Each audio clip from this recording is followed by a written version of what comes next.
Assalamualaikum warahmatullahi wabarakatuh. Salam sejahtera untuk kita semua. Perkenalkan, nama saya Muhammad Iqbal Usmani dan rekan saya Audrey Sagita. Pada kesempatan kali ini kami akan membahas atau mewawancarai salah satu tokoh terkenal, yaitu Kak Sheila Sikado. Kak Sheila Sikado merupakan seorang YouTuber ternama Ibu Kota dengan jumlah subscriber dan follower yang cukup banyak. Mungkin langsung saja kita ke videonya. Assalamualaikum, selamat siang Kak Sheila. Terima kasih telah berkenan untuk menyempatkan waktunya untuk menjadi narasumber kami demi memenuhi tugas keterampilan berbicara interpersonal. Sebelumnya perkenalkan, nama saya Muhammad Iqbal Usmani dan rekan saya Audrey Sagita yang sudah menghubungi kakak lewat DM Instagram. Oke. Mungkin sebelum itu, karena kan yang nonton tidak hanya kita aja nih Kak, nanti akan ditonton oleh warga UNJ nih ceritanya. Boleh nih Kak, perkenalkan diri dulu gitu.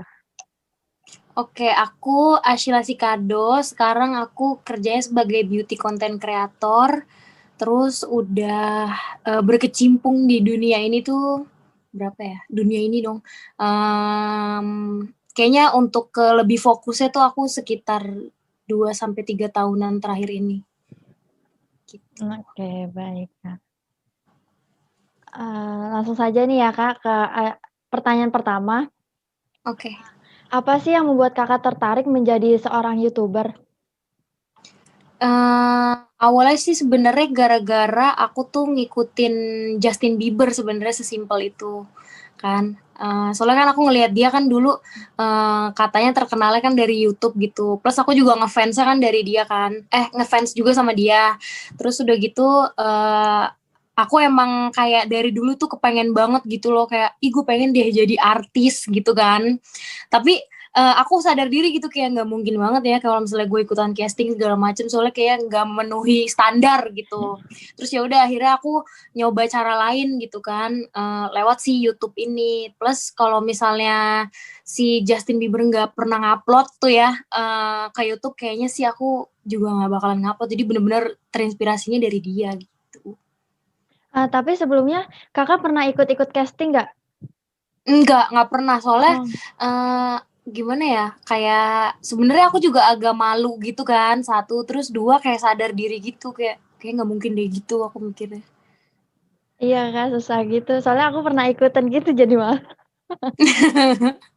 kayak nggak pede juga kan. Tapi kakak pernah nggak sih kayak misalkan kan kakak make up nih, pernah make up artis gitu atau enggak? Gimana maksudnya?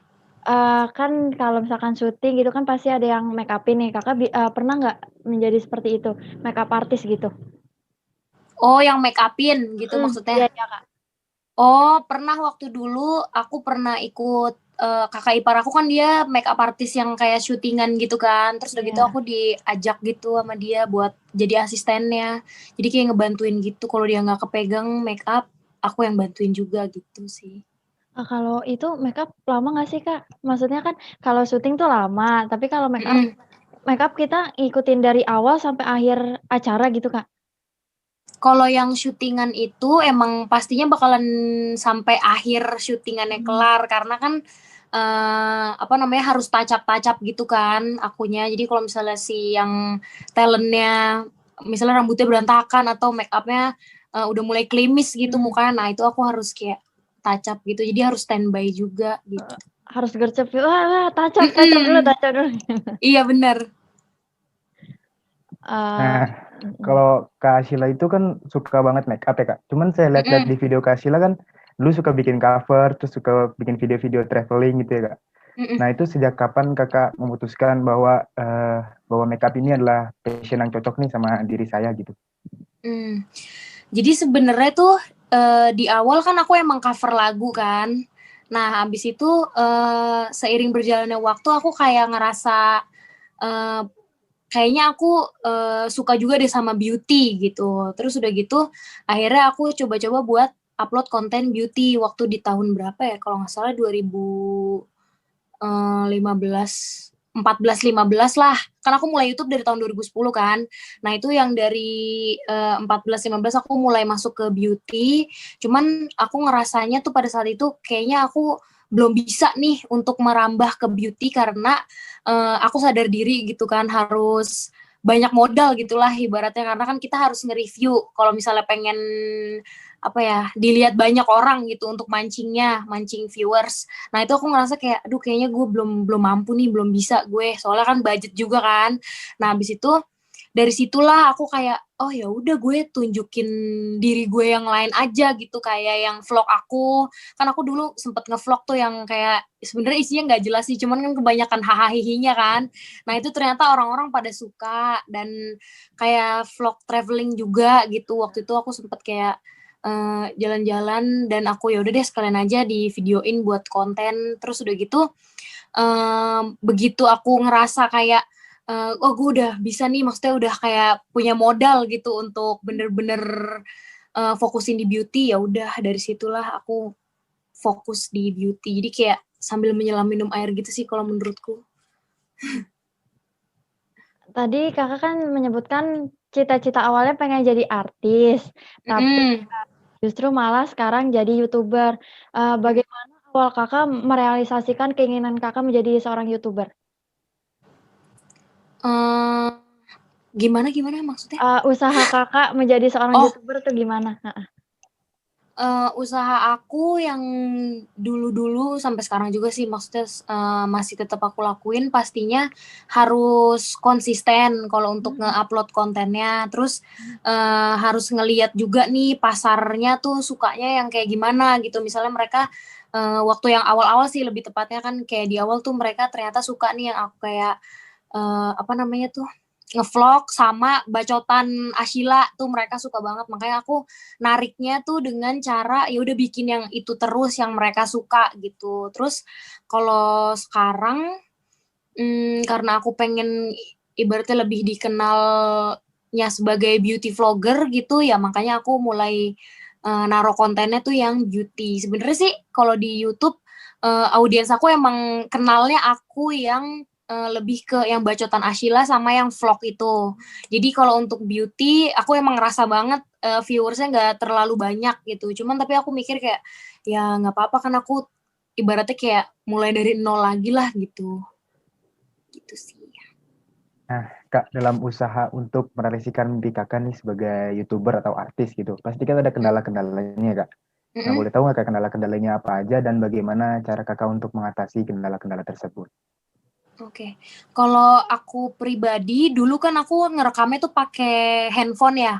Terus udah gitu aku kayak sadar gitu kan kualitasnya kayaknya masih kurang deh. Terus udah gitu kalau pakai handphone, misalnya aku pengen pakai kamera belakang, kan aku nggak bisa ngelihat diri aku gitu kan ya. Jadi kayak, duh gue mau bikin video gini, cuman gue nggak bisa ngeliat diri gue gimana nih ya. Pokoknya kayak aku ngerasanya tuh waktu dulu tuh kendalanya tuh bener-bener di gadget gitu kan. Karena aku udah ngerasa aku punya tanggung jawab buat untuk bikin konten yang sekiranya sering dan enak dipandang lah gitu. Aku ngerasa waktu itu. Terus akhirnya aku kayak apa namanya, berusaha buat beli si kamera. Akhirnya waktu itu aku pas masuk kerja di kantoran, aku nyicil kamera.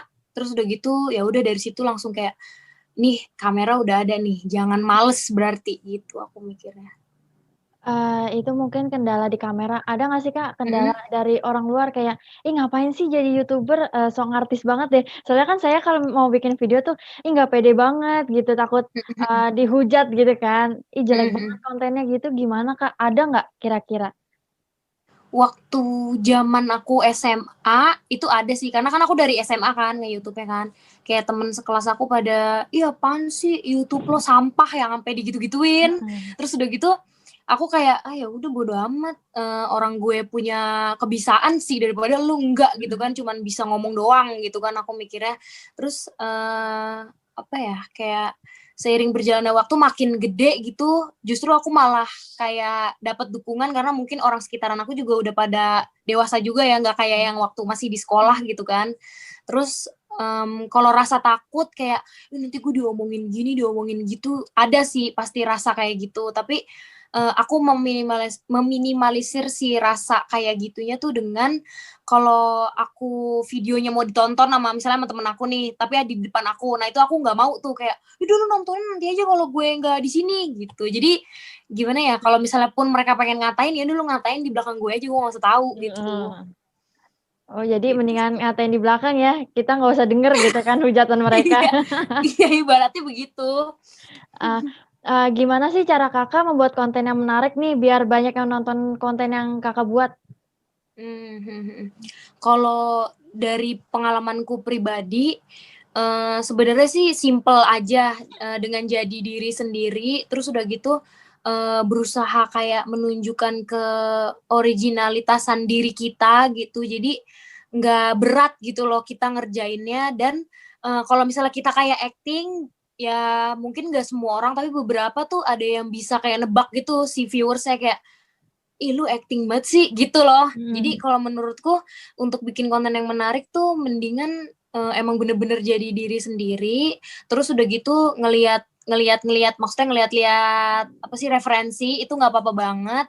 Terus udah gitu kayak misalnya terinspirasi itu juga nggak apa-apa banget, karena aku juga masih sering kayak gitu, kayak misalnya aku bikin konten apa, terinspirasi dari siapa, cuman aku selalu modif lagi, bener-bener aku make sure tuh nggak kayak ngikutin gitu loh jatuhnya. Jadi kayak, apa ya, terinspirasi aja gitu, tapi aku modif dengan cara aku. Kalau misalnya aku yang bawain bakalan beda loh, gitu sih. Itu berarti awal banget Kakak kayak make up sambil marah-marah gitu, itu keren banget sih bisa make up sambil marah-marah, itu Kakak, apa namanya, ide sendiri atau ada inspirasi dari orang lain? Kalau itu sebenarnya itu berdua sama pacar aku sih idenya. Jadi kita nggak ngambil dari orang sama sekali, itu bener-bener murni dari kita berdua karena, sebenarnya kan aku bacotan Nasyila itu kan kuatnya di YouTube kan. Nah, terus udah gitu di Instagram aku emang lebih ke beauty. Terus udah gitu kata si pacar aku dia bilang, "Udah mendingan gabungin aja," gitu kan, si bacotan sama make up gitu. "Coba kita lihat dulu nih kayak gimana," gitu kan. Terus akhirnya ya udah tuh pas kita syuting yang video pertama, itu alhamdulillah banget maksudnya orang-orang tuh pada suka dan viewersnya juga kayak, "Ih, nggak nyangka banget sampai segitu," gitu kan. Terus ya udah dari situ, lanjut deh sampai sekarang, Ini, gitu. ini ya Kak, kan kalau misalnya kita nih, apalagi Kakak sebagai content creator, habis itu YouTuber, pasti kan banyak yang suka sama kita, tapi ada yang nggak suka gitu ya, atau bisa dibilang haters Kak. Nah, cara Kak Ashila gitu menanggapi haters-haters gitu yang kadang tuh suka keterlaluan gitu bagaimana Kak? Apakah dibiarin Itu aja atau sebenarnya kalau apa? apa dibiarin aja atau Oh, ditanggap-tanggapin gitu? kalau misalnya aku lagi mood-nya lagi bagus gitu ya, itu pasti aku kayak pas baca, ah ya udahlah gitu kan. Tapi aku selalu block pasti, aku make sure si orang tersebut yang pokoknya yang bawa-bawa pengaruh negatif di aku itu pasti selalu aku block. Terus komennya aku delete karena aku nggak mau bikin kayak forum gitu loh. Jadi aku pernah tuh sewaktu-waktu tuh aku pernah kayak ngediemin aja gitu, ya udahlah ada komen hate biarin aku diemin gitu kan. Terus ternyata si komen hate tersebut menimbulkan netizen lain malah jadi kayak ibaratnya tuh kayak setuju sama omongannya dia gitu kan. Terus jadi banyak tuh reply-replyan gitu kan. Terus gue kayak, lah jadi bikin forum di ini gua gitu kan. Terus ya udah dari situ, oh ya udah deh kalau misalnya ada yang kayak gini-gini udah deh langsung blok aja, langsung blok delete. Makanya sebenarnya tuh aku juga kayak sering dikomenin sama yang mereka-mereka yang gak suka sama aku kayak, iya apaan sih apa-apa blok. ya menurutku nggak apa-apa sih, soalnya kan ibarat kata tuh si sosmed kita kan rumah kita kan pasti nggak mau dong ada kayak orang yang tiba-tiba masuk terus ngomong seenaknya gitu kan. Jadi kalau aku sih aku blok. Kalau misalkan di AXPM kan ada yang kayak itu banyak tuh ya kan, itu kayak wadahnya haters buat nge-hate kita. Mhm. Nah, itu kan ada anonim, itu emang bisa diblok, Kak? Kalau misalkan Si nggak ada yang si Oh, iya iya iya. mhm. Jadi, dulu aku juga sempet main tuh kan, sekarang sih udah enggak. Nah itu, bener tuh banyak juga yang kayak orang ngata-ngatain gitu, karena kan enak banget tuh nggak ditunjukin dirinya dia kan. Itu bisa sih di-blok, kayak ya udah langsung blokir aja, ada kok tetep tombol buat ngebloknya.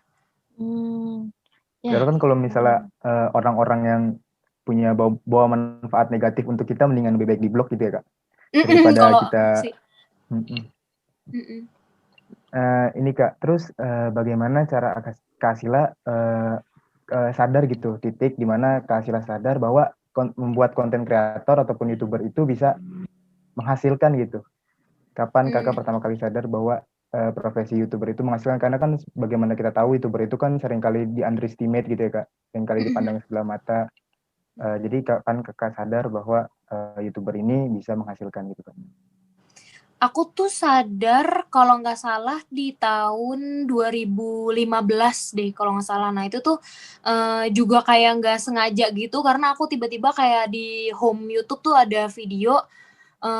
Sebenarnya sih itu apa namanya orang luar yang bikin, dia bilang gimana cara menghasilkan uang di YouTube gitu kan. Terus udah gitu aku buka nih kan, terus aku kayak lihat-lihat gitu, oh pantesan maksudnya YouTuber luar tuh makmur banget hidupnya kan, punya ini, punya itu. Oh mungkin dari sini nih gitu. Cuman aku nggak tahu nih, bener-bener buta banget, nggak paham sama sekali. Kayak gue harus ngapain nih ya biar supaya bisa begini gitu kan. Terus ya udah akhirnya aku search aja gitu kan, maksudnya caranya gimana dan harus ngapain. Oh ternyata videonya harus di monetize gitu kan. Terus videonya harus mencapai viewers yang berapa baru bisa gitu-gitu. Nah pas aku pelajarin itu ternyata, oh ternyata ini ya apa namanya menghasilkan juga gitu. Itu sih. Tapi dari orang tua Kakak sendiri tuh ngedukung nggak Kakak jadi YouTuber? Dulunya sih sebenarnya enggak sama sekali, malah kayak ngapain sih bikin-bikin video mulu nggak ada gunanya gitu kan, digituin dulu tuh aku. Soalnya kan aku bener-bener kalau misalnya bikin video kan ya udah diem aja di kamar gitu kan, nggak keluar-keluar. Terus ya udah fokus gitu kan, maksudnya sambil ngedit segala macem. Nah itu menurut orang tua aku kayak ngapain sih lo, udah mendingan lo cari kerja yang bener gitu kan. Terus ya udah deh. Tapi sebenarnya waktu itu posisinya aku juga sambil kerja juga sih, jadi kayak sambilan gitu sih buat konten. Tapi pas orang tua Kakak bilang kayak gitu, Kakak ngerasa down nggak sih? Nggak didukung sama keluarga sendiri kayak gitu? Sempet sih kayak ngerasa kayak gitu, cuman nggak tahu kayak diri aku tetap kayak ya udah tetap pokoknya tetap harus jalanin, tetap fokus di jalan ini pasti bisa gitu. Kalau Pokoknya emang gitu sih. motivasi utama Kak Asila tetap buat konten YouTube apakah orang tua atau mungkin pasangan Kakak sendiri gitu, agar bisa tetap konsisten gitu bikin konten di YouTube? Ini yang waktu awal-awal apa gimana? Mungkin Awal-awalnya? boleh tuh yang awal-awal sampai sekarang. Oh, oke. Jadi kalau yang di awal-awal tuh sebenarnya sekitaran aku emang nggak yang terlalu ngedukung banget kan. Jadi bener-bener dari diri aku sendiri yang emang harus kayak ngelawan ibarat kata omongan orang apalah. Terus kalau untuk yang sekarang malah justru orang tua aku karena melihat aku ada progresnya gitu kan di YouTube. Nah itu malahan kayak kalau nggak bikin video malah jadi ditanyain gitu kayak kok lu kayaknya udah nggak bikin YouTube lagi, malah digituin gitu. Jadi pada nunggu ya Kak? Iya. Apa sih tips and trik menjadi seorang YouTuber pemula nih, content creator versi Kakak? Versi aku ini bakalan jadi beda banget dari apa yang aku lakuin dulu, karena dulu kan aku mikirnya kayak kayak gue harus maksudnya ada kamera yang bagus gitu ibaratnya kan untuk biar supaya nih konten jalan. Tapi kalau sekarang sih menurut aku yang kayak gitu itu belakangan aja, kalau misalnya emang udah ada budgetnya baru. Terus konsisten itu paling penting banget. Terus sama kalau di awal-awal tuh emang kita harus ngikutin tren. Jadi kalau misalnya lagi yang ngetren apa gitu, ya udah coba ikutin tapi bikinnya versi kita tetap kan, versi diri kita sendiri. Terus sama nge-share link yang video kita itu bisa banget juga kayak dilakuin di misalnya di Instagram, video YouTube kan palingan 10 sampai berapa menit gitu kan. Nah, itu dipotong aja jadi 1 menit, masukin ke feed gitu, nggak apa-apa banget sih. Terus ditaruh di IG story juga, terus sama apalagi kalau mau taruh di WhatsApp status juga nggak apa-apa. Pokoknya kayak di-share aja gitu sih. Walaupun orang-orang mungkin kayak enek atau gimana, cuman ya udah nggak apa-apa kan. At least gue lagi berusaha nih buat diri gue gitu. Kalau gini sih Kak, kalau misalnya tanggapan Kakak tuh terhadap netizen-netizen terutama di YouTube ya, penonton-penonton YouTube kan lebih sering atau lebih suka tuh nonton YouTube yang isinya drama gitu ya Kak. Yang isinya banyak-banyak yang kurang berbobot lah bisa dibilang gitu. Tanggapan Kakak gimana tuh Kak? Apalagi kan konten-konten kreator yang kayak Kakak yang apa istilahnya berusaha keras gitu buat konten-konten yang menarik, tapi kadangkala viewersnya itu kurang banyak gitu, nggak sebanyak YouTuber-YouTuber yang drama gitu. Kakak sedih nggak sih atau miris gitu Kak melihat itu? Sebenarnya sih aku juga sering sih ngomongin ini kan gitu sama pacar aku kayak kok gini banget ya, malahan yang kayak gitu yang naik gitu kan. Cuman ya gimana ya, balik lagi kita jangan jadi kayak gitu malahan. Terus udah gitu ambil positifnya aja gitu kan. Mungkin oke lah viewers gue mungkin gak sebanyak mereka yang suka drama, karena pada dasarnya sebenarnya orang Indo tuh gampang banget kalau untuk digiring ke drama gitu kan. Siapa sih gitu ibaratnya yang gak kepo kan kalau misalnya ada sesuatu yang apa nih gitu. Terus apa ya, jadi ambil positifnya tuh dari biasanya nonton drama gitu kan kadang-kadang kan anak-anak yang ibarat kata masih agak kecil gitu kan ya, bukan yang kayak bisa mikir jernih gitu. Terus aku jadi mikirnya tuh ya nggak apa-apa lah, maksudnya gue nggak dapet viewers sebanyak itu, tapi gue masih bisa kayak ibarat kata tuh viewers gue yang ini nih yang mungkin gak sebanyak itu kena gitu loh sama message yang aku sampein gitu. Jadi gimana ya, agak sedih juga, cuman tapi ya alhamdulillah walaupun dengan jumlah yang segini tapi apa yang aku sampein tuh bisa keterima sama mereka gitu. Kakak pernah nggak sih merasa minder sama YouTuber lain? Ih kok konten gue jelek banget ya, sedangkan mereka bagus banget kayak gitu. Pernah nggak sih Kak? Kalau rasa kayak gitu pasti ada, kayak ih pengen deh sekali-kali gitu nyobain kontennya modelannya kayak dia gitu misalnya. Cuman tapi aku balik lagi gitu, emang viewers gue bakalan bisa nerima gitu kan. Kalau misalnya tiba-tiba aku berubah gitu kayak nyobain konten yang baru, ada sih pikiran kayak gitu. Cuman apa ya, kayak aku mikir lagi kayak orang-orang tuh sukanya sama aku yang kayak gini gitu. Jadi ya udah tetap kayak gini. Kalaupun emang mau berubah, palingan bukan berubah sih. Kalau misalnya emang pengen ningkatin, ya udah tingkatin aja kualitas videonya, tapi tetap Asila gitu sih. Jadi kayak misalnya ngelihat orang kontennya bagus, aku kayak tetap apa ya, kayak ketahan gitu loh rasa irinya dengan aku mikir oh ini kan gue gitu, jadi orang lain ngelihat gue ya gue begini gitu, gimana ya gitu deh pokoknya. Ini sih Kak, ada nggak sih goals yang Kakak ingin capai di tahun ini gitu? Goals entah itu ingin mencapai 1 juta subscriber mungkin atau gimana gitu Kak? Kalau untuk di tahun ini aku nggak mau kayak muluk-muluk gitu sih, maksudnya nggak mau yang kayak harus tahun ini gitu. Yang penting maksud aku tuh sampai aja gitu. Aku sih pengennya di TikTok aku sih, aku lagi kayak berharap banget bisa nggak ya gue TikTok gue nih sampai 1 juta gitu followersnya. Soalnya kayak nggak pernah banget deh gue punya segitu banyak gitu. Soalnya yang aku sadarin juga, maksudnya TikTok kan emang lagi rame kan ya. Terus udah gitu aku juga kayak nggak nyangka gitu loh, maksudnya TikTok gue kok bisa sampai segini gitu loh si followersnya, sedangkan di IG sama YouTube tuh bisa dibilang agak jomplang lah gitu, banyakan TikTok gitu sih. Jadi pengen ikut giveaway-nya Kak Asila nih. Tapi nggak ada aplikasi TikTok di HP, nggak muat. Jadi curhat. Oh ini sih Kak, kan kita kan sama-sama tahu ya Kak, kita sekarang nih di pandemi virus corona seperti saat ini, Mm-mm. banyak segalanya itu serba terbatas gitu. Bahkan kita sekarang nggak bisa ketemu langsung gitu. Padahal kan kita pengen banget bisa foto bareng sama Kak Sila gitu. Mm-mm. Nah, Mm-mm. kita boleh nggak tahu nggak sih Kak, dari pandemi ini ada nggak sih manfaat dan kekurangan bagi konten kreator seperti Kakak gitu? Manfaat dan kekurangan itu apa aja?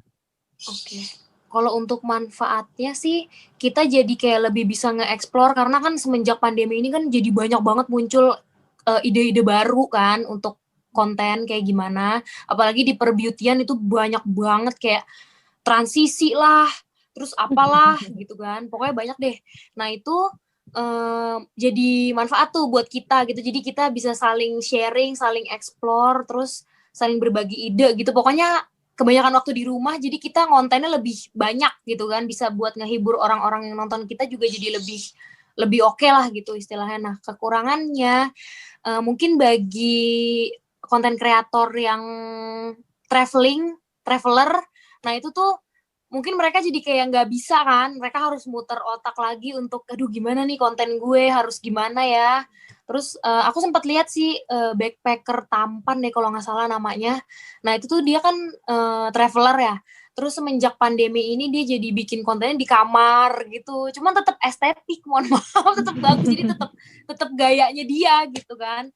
Terus kalau di aku pribadi biasanya sih aku emang bikin konten kan nggak yang di luar gitu kan, emang di rumah gitu. Terus palingan ya waktu ruangnya untuk kayak ibarat gue pengen jalan-jalan gitu ke sini gitu. Jadi kayak terhambat aja sih gara-gara pandemi. Jadi apa ya, kayak di rumah mulu juga sebenarnya kan agak bikin jadi ya udah sih gitu aja. Awal-awalnya itu kan Kakak nge-cover lagu ya? Mm-mm. Nge-cover lagu. Tapi makin kesini itu seringnya make up gitu. Kira-kira ada nggak sih fans-fans Kakak yang, "Ih Kak, bikin lagi dong nge-cover lagu," kayak gitu?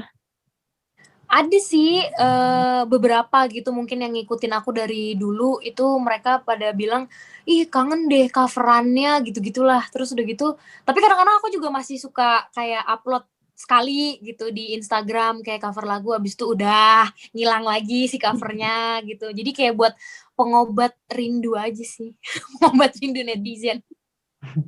Terus Kakak pernah ini ya, bikin konten kayak horor-horor gitu ya? Ah, Investigasi lah Kak. Kira-kira Kakak tertarik lagi nggak sih bikin konten semacam itu? Kayaknya enggak deh. Soalnya sebenarnya itu ide awalnya tuh dari ibu aku. Soalnya ibu aku tuh seneng tuh maksudnya konten-konten yang kayak gitu kan. Karena kalau kita syuting dia pasti ikutan kan, ikut ada di situ juga. Terus aku nggak mau lagi karena badan aku tuh kayak nggak enak gitu loh kalau udahan syutingnya, jadi kayak remuk gitu, kayak abis apa namanya, kayak abis tinju-tinjuan gitu. Jadi udah deh nggak mau lagi deh gitu. Nah, ini sih Kak, apalagi ya kalau misalnya sebagai YouTuber, kan pasti kan banyak apa ya namanya ya, banyak inspirasi dari orang-orang luar gitu, terutama konten-konten make up.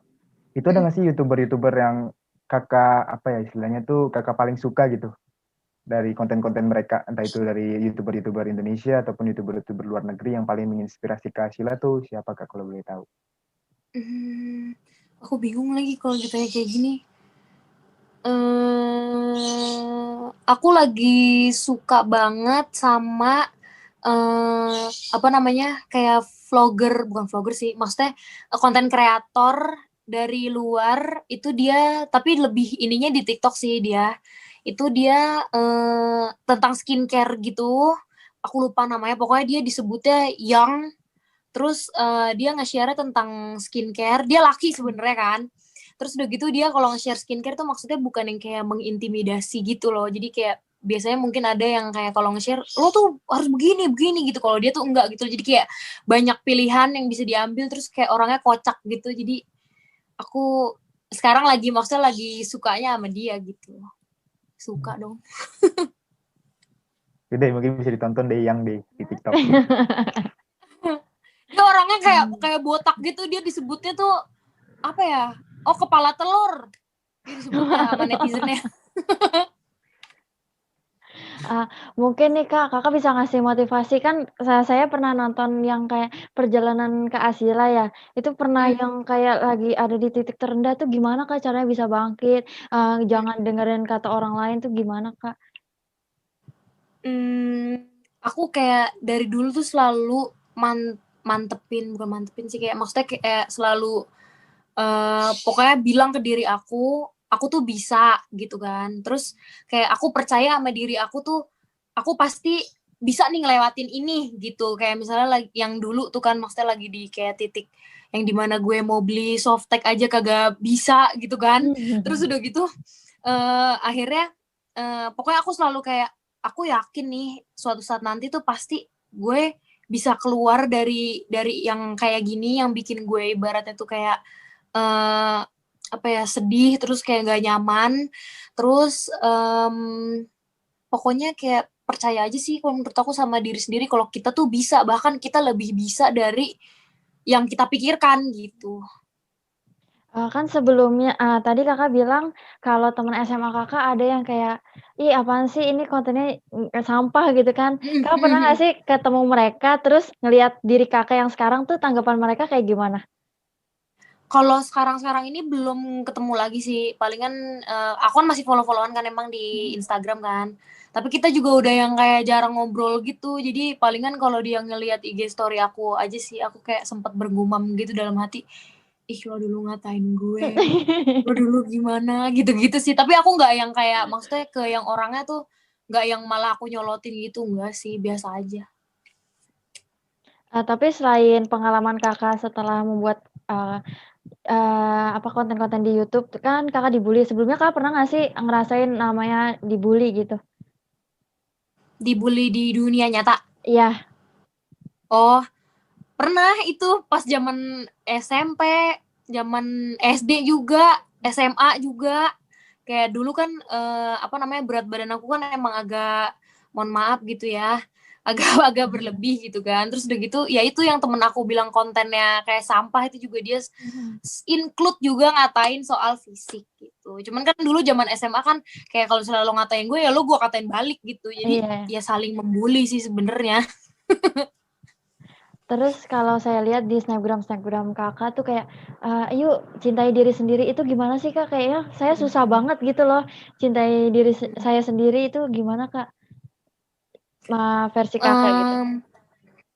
Kalau aku yang dari zaman dulunya gitu kan, sebenarnya kan aku emang nggak pede gitu kan ya, maksudnya dengan bentuk badan yang dulu gitu, aku sebenarnya nggak pede. Itu sebenarnya apa, kayak pokoknya gue nggak pede lah gitu kan. Cuman aku tetap berusaha kayak ya udah, kalau misalnya lo emang nggak mau berubah, ya at least lu ya terima gitu kan, karena kan ini ibaratnya udah diciptainnya kayak gini gitu kan, aku mikirnya. Terus dan pada saat yang dulu itu aku juga sadar kayak, aku juga sering lihat gitu, maksudnya kayak konten bukan konten sih, kayak apa ya, quotes gitu yang tentang menyemangati diri sendiri, dan di situ aku juga kayak, oh iya, gue harus semangat dong gitu kan. Terus akhirnya ya udah, dari situ aku mulai kayak, ah ya udah deh, gue harus, walaupun gue nggak pede nih sebenarnya sejujurnya, tapi harus bisa, maksudnya walaupun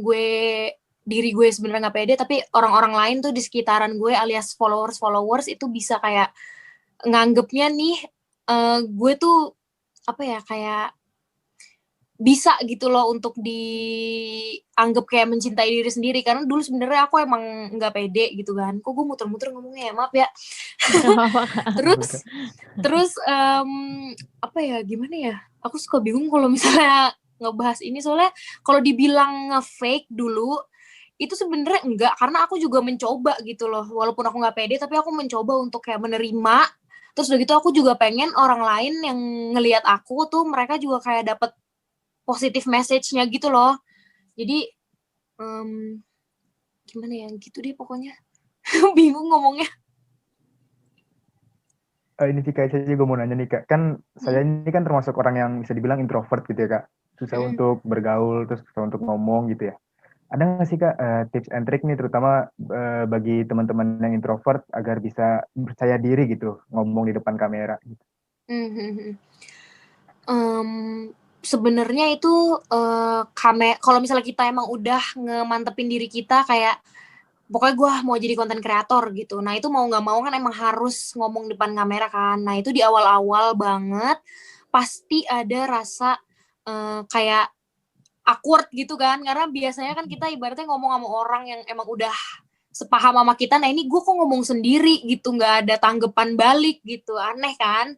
Tapi kalau misalnya kita emang udah memantapkan diri jadi konten kreator, itu pastinya kita kayak lama-lama sama si kamera ini malah jadi kayak temen bahkan sahabat gitu loh. Jadi menurutku kayak apa ya, awalnya emang kalau misalnya kita kenalan sama orang kan suka masih canggung gitu-gitu kan. Nah sama nih, sama si kamera ini nih yang kita harus ngomong sama dia. Jadi awal-awal tuh emang pasti bakalan kayak awkward dulu. Nah itu aku ngewajarin banget karena aku juga dulu kayak gitu.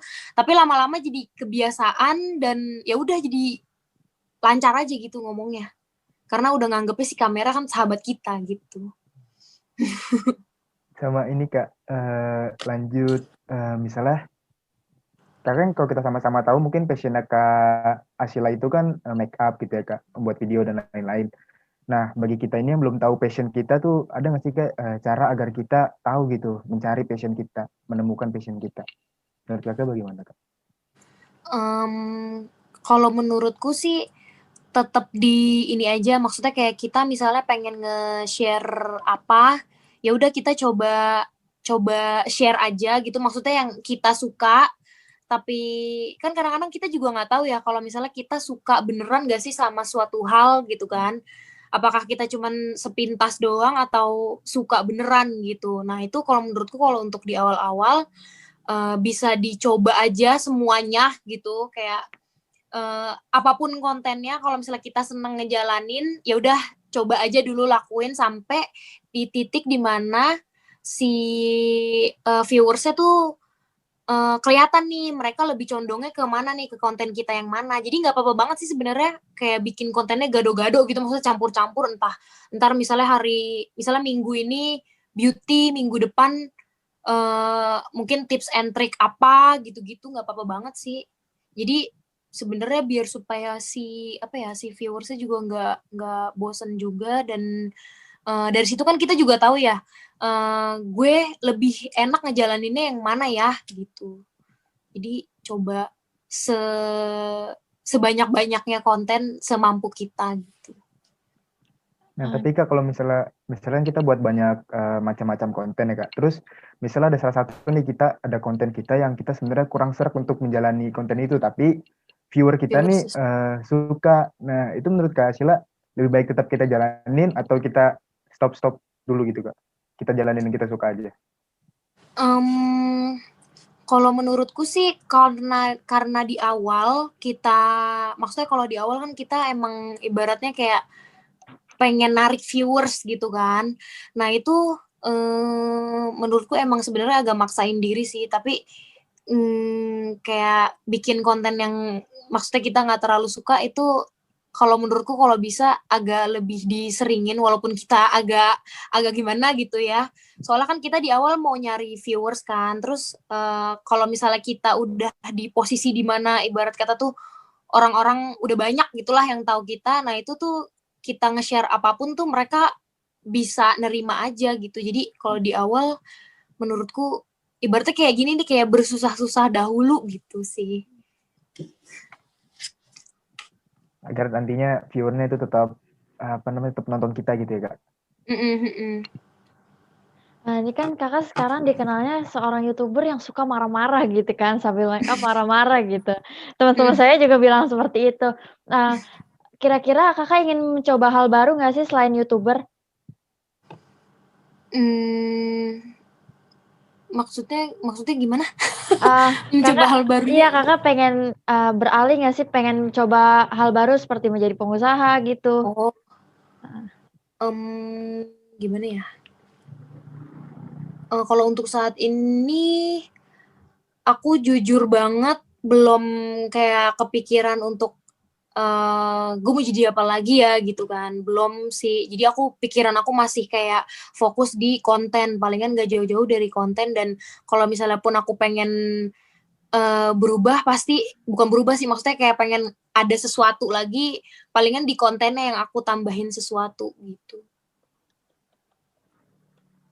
Mungkin kakak terakhir nih kak, ada kata-kata motivasi nggak buat orang di luar sana yang ingin terus berproses, berkembang seperti itu?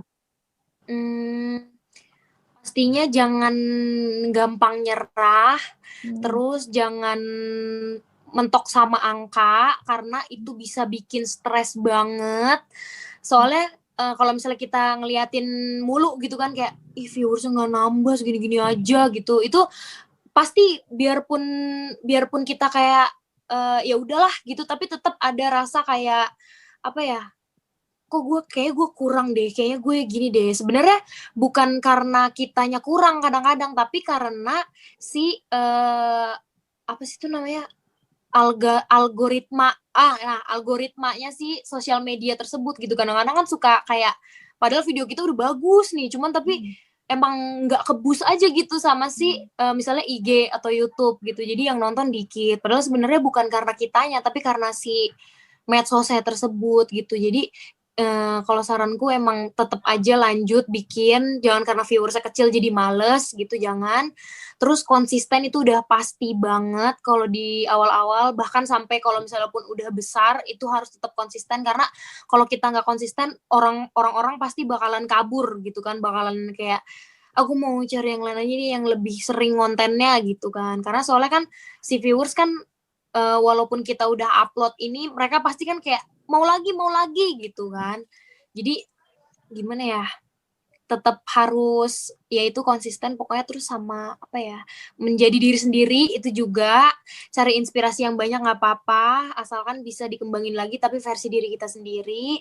Terus sama tetap berdoa. Ya, alhamdulillah kita sudah selesai mewawancarai salah satu narasumber kita yang salah satu YouTuber yang terkenal. Alhamdulillah Kak Sila Sikado juga sudah berkenan menyempatkan waktunya gitu untuk bersedia gitu diwawancari oleh kita nih. Yang Aku juga makasih loh siapa-siapa. sudah diajak. Alhamdulillah, terima kasih telah menonton video wawancara kami bersama dengan Kak Asila Sikado. Sekian dari saya, Audrey Sagita, dan rekan saya, Muhammad Iqbal Osmani. Kami pamit undur diri. Terima kasih teman-teman semua yang sudah menonton video kami. Sekian dari kami. Wassalamualaikum warahmatullahi wabarakatuh. Sampai jumpa.